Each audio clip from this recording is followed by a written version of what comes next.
Halo teman-teman sekalian, kita bertemu lagi dalam perkuliahan e-bisnis. Kali ini kita akan membahas tentang e-payment. Sebelum masuk ke materi inti kita, mari kita bahas mengenai deskripsi dan tujuan dari materi ini. Kita mulai dari deskripsi, yaitu nantinya materi ini akan membahas tentang pengertian, ruang lingkup, jenis, dan keamanan e-payment. Nah, seluk-beluk mengenai keamanannya nanti akan kita bahas dalam materi ini. Kemudian tujuan pembelajaran. Nah, dalam materi ini, mahasiswa diharapkan nantinya memiliki pengetahuan tentang pengertian, ruang lingkup, jenis, dan keamanan dari e-payment. Oke, kita masuk ke materi inti kita. Yang pertama yaitu pengertian e-payment. E-payment dalam konteks ini ya, atau bisa disebut sebagai pembayaran elektronik. Ini adalah sistem pembayaran yang dilakukan secara elektronik ya, melalui internet atau konteks e-bisnis. E-payment merupakan komponen kunci dari e-bisnis karena memungkinkan transaksi yang cepat, aman, efisien antara pelanggan dan bisnis ya. Tentunya elektronik yang dimaksud di sini adalah elektronik untuk teknologi informasi dan komunikasi ya. Nah, prakteknya ya nanti kita manfaatkan berbagai teknologi yang ada ya, seperti transfer data, kemudian jaringan komputer ya, dan internet dan lain sebagainya ya. Oke, kita lanjut ke berikutnya, yaitu aspek-aspek penting dalam e-payment. Aspek penting yang pertama adalah kecepatan dan efisiensi. Transaksi dengan memanfaatkan e-payment ya dapat dilakukan dalam hitungan detik tanpa perlu menunggu waktu transfer yang lama seperti pada sistem pembayaran tradisional. Kemudian yang kedua adalah kemudahan penggunaan. Pelanggan dapat melakukan pembayaran kapan saja dan dari mana saja asalkan mereka memiliki akses internet ya, atau terhubung secara langsung, misalnya memungkinkan ya untuk membayar melalui Bluetooth ya, atau melalui jaringan-jaringan yang non internet ya. Kemudian keamanan ya, mungkin saya koreksi ya untuk itu ya, koneksi ya antara satu dengan yang lainnya. Sekarang mayoritas sudah menggunakan internet sih ya. Kemudian berikutnya adalah keamanan. Sistem e-payment yang modern ya menggunakan teknologi enkripsi untuk melindungi data pengguna dan memastikan keamanan transaksi. Sekarang teknologi enkripsinya juga sudah sangat canggih ya. Bahkan sejauh ini ya belum ada kasus istilahnya itu ya pemalsuan dari ini ya alat-alat transaksi berbasis elektronik ya. Kalau pencurian masih bisa, tapi kalau pemalsuan seperti uang palsu kayak gitu sejauh ini belum bisa ya. Kemudian berikutnya adalah pengurangan biaya operasional, yaitu nantinya diharapkan ya e-payment ini dan pada prakteknya sudah begitu ya, mengurangi kebutuhan akan transaksi tunai dan administrasi manual ya, karena nanti setiap transaksinya otomatis tercatat secara digital ya, sehingga nanti datanya mudah dikelola sehingga menurunkan biaya operasional dari bisnis. Kemudian selanjutnya adalah global reach ya. Nah, nanti untuk transaksi ini yang memungkinkan bisnis untuk melayani pelanggan dari berbagai belahan dunia tanpa hambatan geografis ya. Jadi ini memang di luar mindset ya sistem keuangan ya, ini bisa bertransaksi lintas negara. Tidak tahu nanti kedepannya mau seperti apa ya. Selanjutnya mari kita pelajari mengenai jenis-jenis dari e-payment. Yang pertama adalah kartu kredit dan debit ya.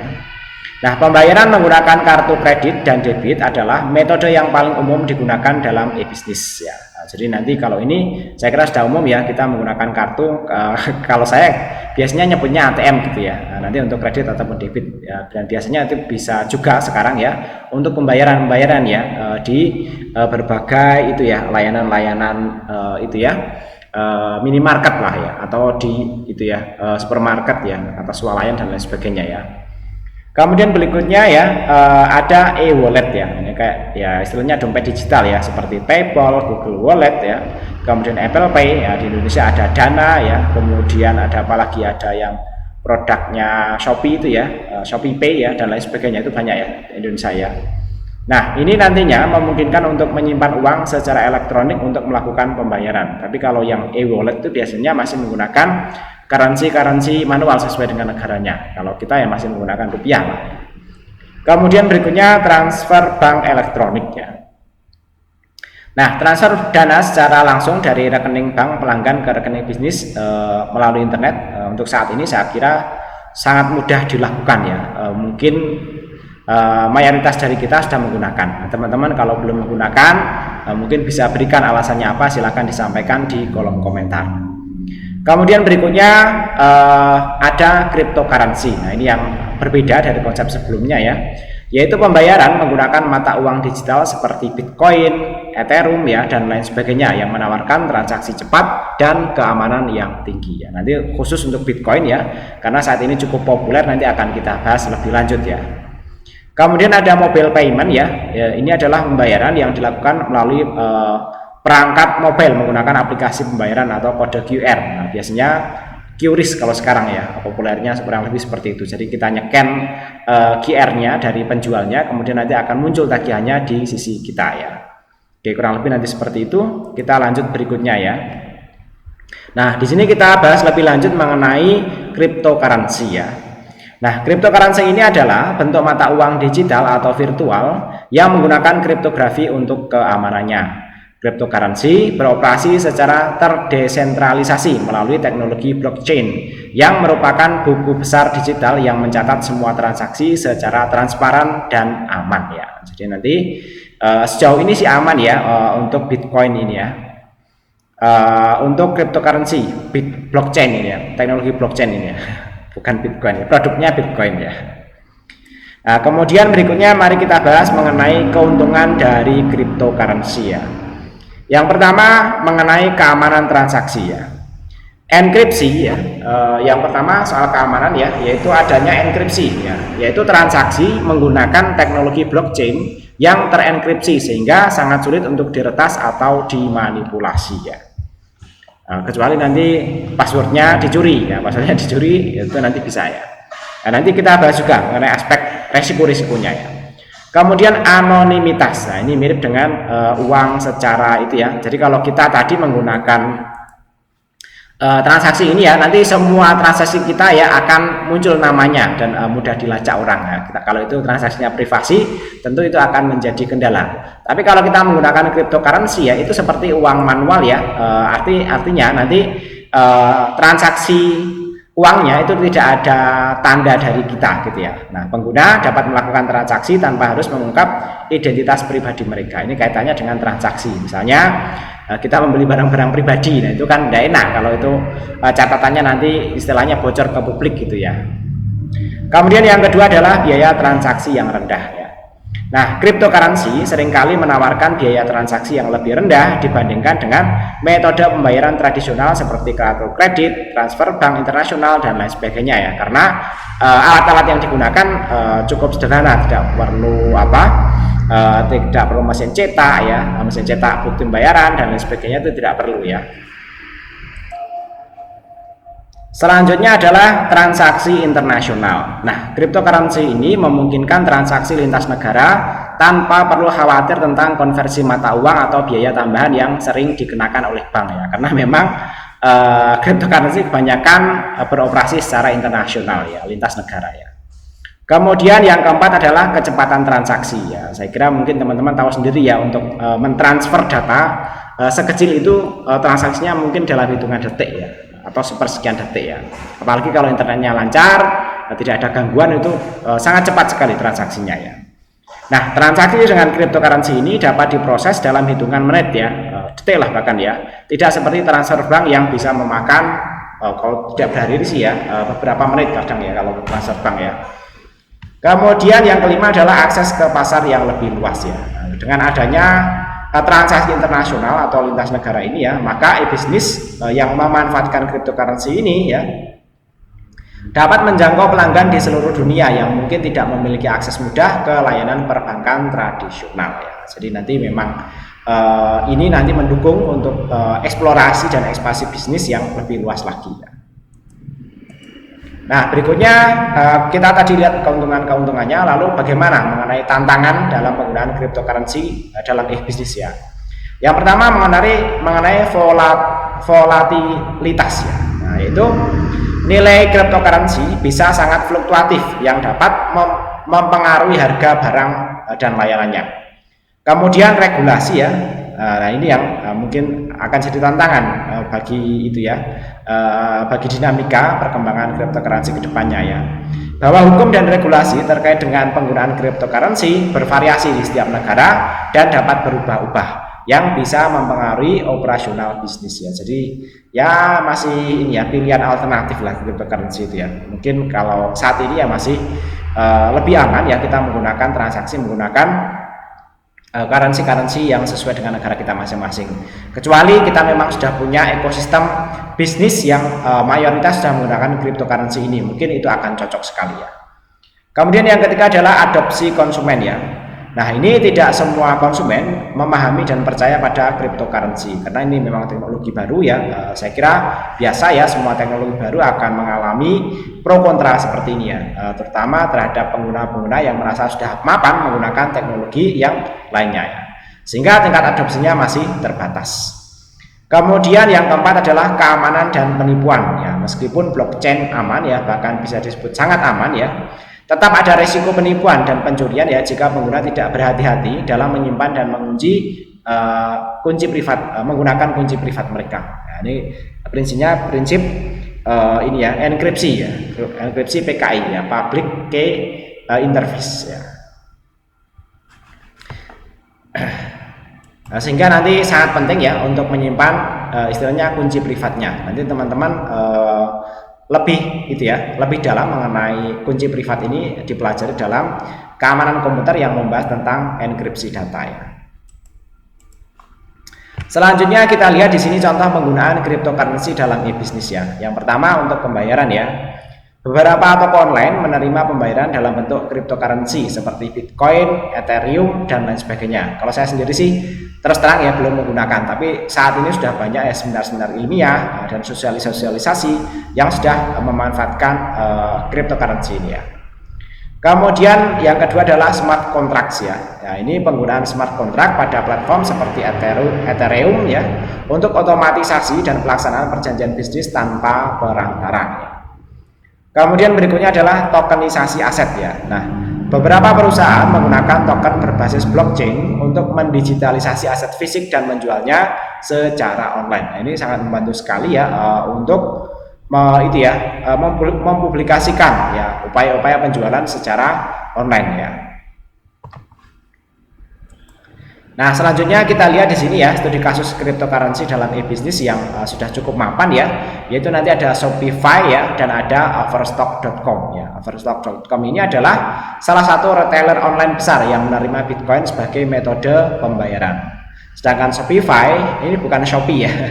Ini adalah platform e-commerce yang memungkinkan pedagang untuk menerima cryptocurrency melalui integrasi dengan layanan pembayaran pihak ketiga ya.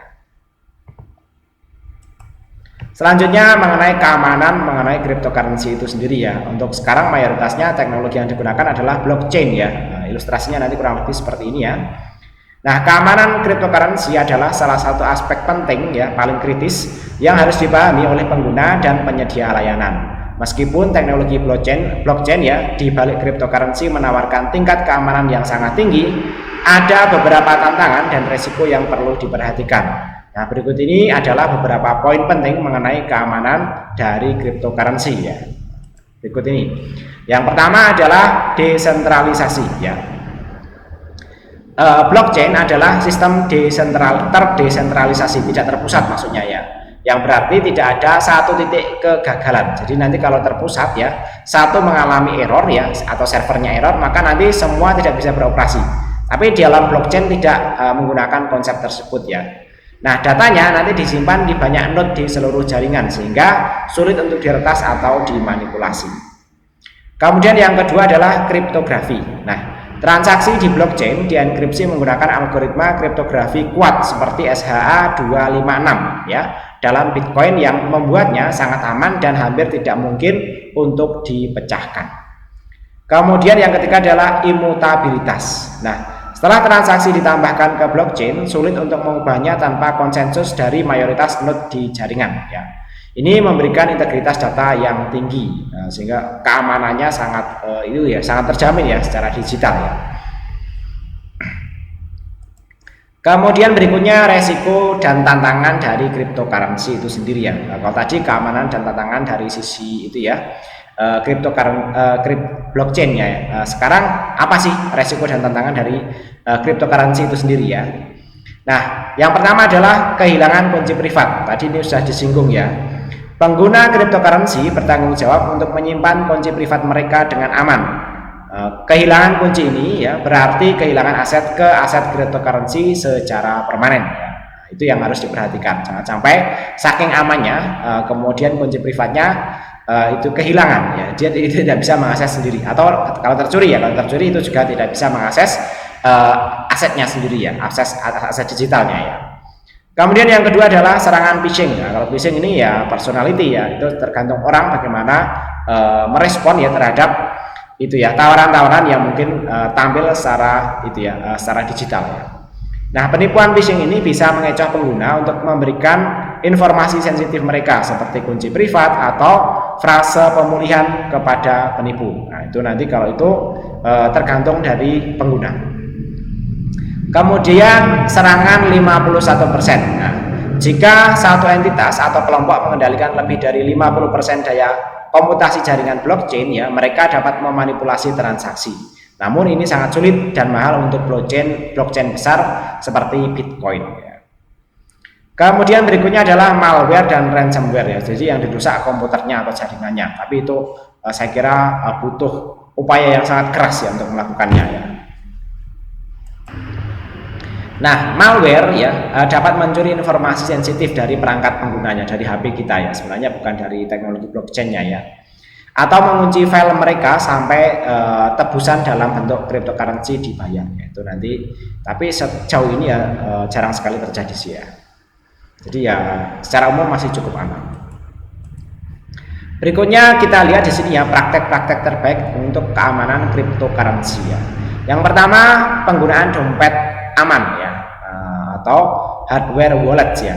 Dompet perangkat keras seperti ledger atau trezor ya menyimpan kunci privat offline yang sangat mengurangi resiko peretasan. Kemudian software wallet ya, ini digunakan untuk dompet perangkat lunak yang memiliki reputasi baik dan fitur keamanan yang kuat. Selanjutnya yang ketiga adalah autentikasi 2 faktor atau 2FA, yaitu mengaktifkan 2FA pada akun pertukaran dan dompet dapat memberikan lapisan keamanan tambahan. Kemudian yang ketiga, cadangan frase pemulihan ya.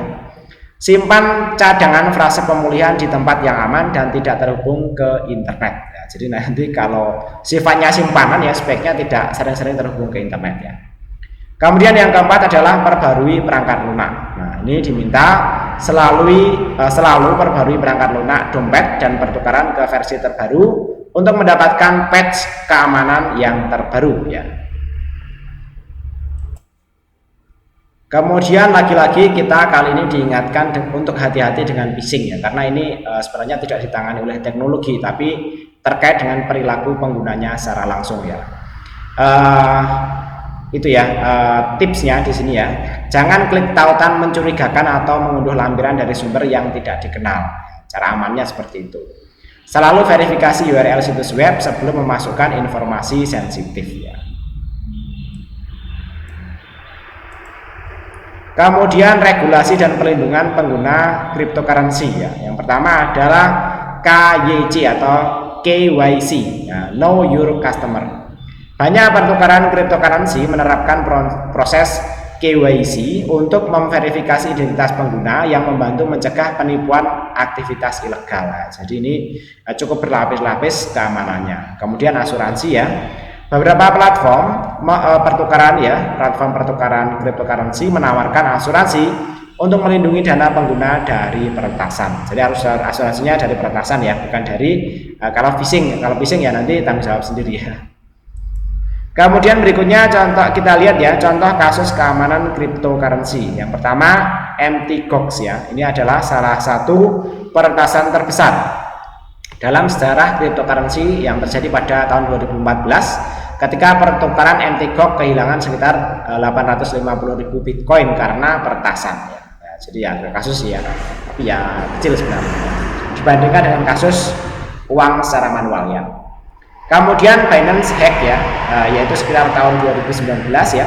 Binance, salah satu pertukaran cryptocurrency terbesar, mengalami peretasan di mana 7.000 Bitcoin dicuri. Namun Binance memiliki dana asuransi SAFU ya untuk menutupi kerugian pengguna. Jadi kalau ada asuransinya lebih aman aja sih ya.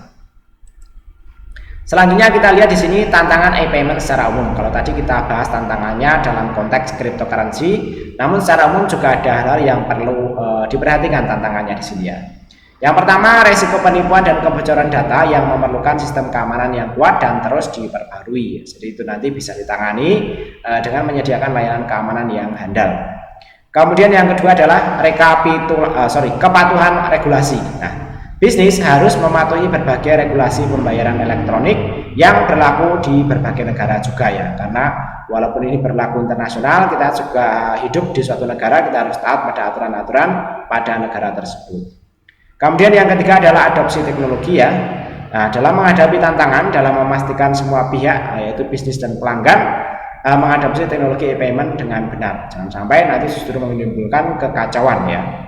Kemudian yang keempat adalah biaya transaksi. Nah, biaya yang dikenakan oleh penyedia layanan e-payment bisa menjadi tantangan terutama bagi bisnis kecil ya. Jadi nanti walaupun bagaimanapun ya, ini setidaknya akan membutuhkan HP, membutuhkan koneksi internet. Nah, itu kalau usahanya sangat kecil, itu juga akan mungkin akan menjadi beban biaya yang tidak bisa ditanggung oleh usaha kecil ya. Kemudian kalau memang sudah mau mengimplementasikan e-payment dalam bisnis ya, tahap-tahapannya nanti kurang lebih seperti ini. Yang pertama, memilih penyedia layanan, yaitu menilai dan memilih penyedia layanan e-payment yang sesuai dengan kebutuhan bisnis dan pelanggan kita. Kemudian yang kedua adalah integrasi sistem ya, yaitu mengintegrasikan sistem e-payment dengan platform e-commerce yang digunakan. Sehingga dengan integrasi seperti itu, pekerjaan menjadi benar-benar lebih efisien. Kemudian yang ketiga adalah keamanan data, yaitu mengimplementasikan langkah-langkah keamanan untuk melindungi informasi pembayaran dan data pelanggan ya. Nah, penting sekali untuk melindungi data pelanggan agar kita nantinya mendapat kepercayaan dari pelanggan sehingga nanti bisnis bisa berjalan terus-menerus. Yang ketiga adalah pelatihan dan edukasi, yaitu melakukan pelatihan kepada karyawan dan edukasi kepada pelanggan mengenai penggunaan dan keamanan e-payment ya. Oke, terakhir kita bahas kesimpulan ya. Kita buat kesimpulan dari materi yang sudah kita bahas tadi ya. Yang pertama bahwa e-payment merupakan sistem pembayaran elektronik yang esensial dalam e-bisnis untuk meningkatkan kecepatan, efisiensi, dan keamanan transaksi. Kemudian yang kedua, jenis e-payment terdiri dari kartu kredit atau debit, e-wallet ya, kemudian transfer bank elektronik, cryptocurrency, dan mobile payment. Kemudian yang ketiga, keuntungan e-payment ya, yaitu transaksinya cepat, penggunaan mudah, pengurangan biaya operasional, dan akses global. Kemudian dari sisi keamanan ya, e-payment mengandalkan teknologi enkripsi dan blockchain untuk melindungi data dan memastikan keamanan. Kemudian yang kelima, cryptocurrency, yaitu menawarkan keamanan dan biaya transaksi yang rendah, tetapi menghadapi tantangan seperti volatilitas dan regulasi yang beragam. Kemudian yang keenam, implementasi yang efektif, yaitu melibatkan pemilihan media layanan yang tepat, integrasi sistem, keamanan data, dan edukasi pengguna. Sedangkan yang ketujuh adalah tantangan utama, yaitu keamanan itu sendiri. Masih ada beberapa orang yang ragu ya. Kemudian kepatuhan terhadap regulasi masing-masing negara, adopsi teknologi, dan biaya transaksi yang perlu dikelola dengan baik. Baik, kurang lebih seperti itu materi kita kali ini. Mudah-mudahan dipahami dan bermanfaat. Sampai ketemu lagi pada video pembelajaran berikutnya. Terima kasih.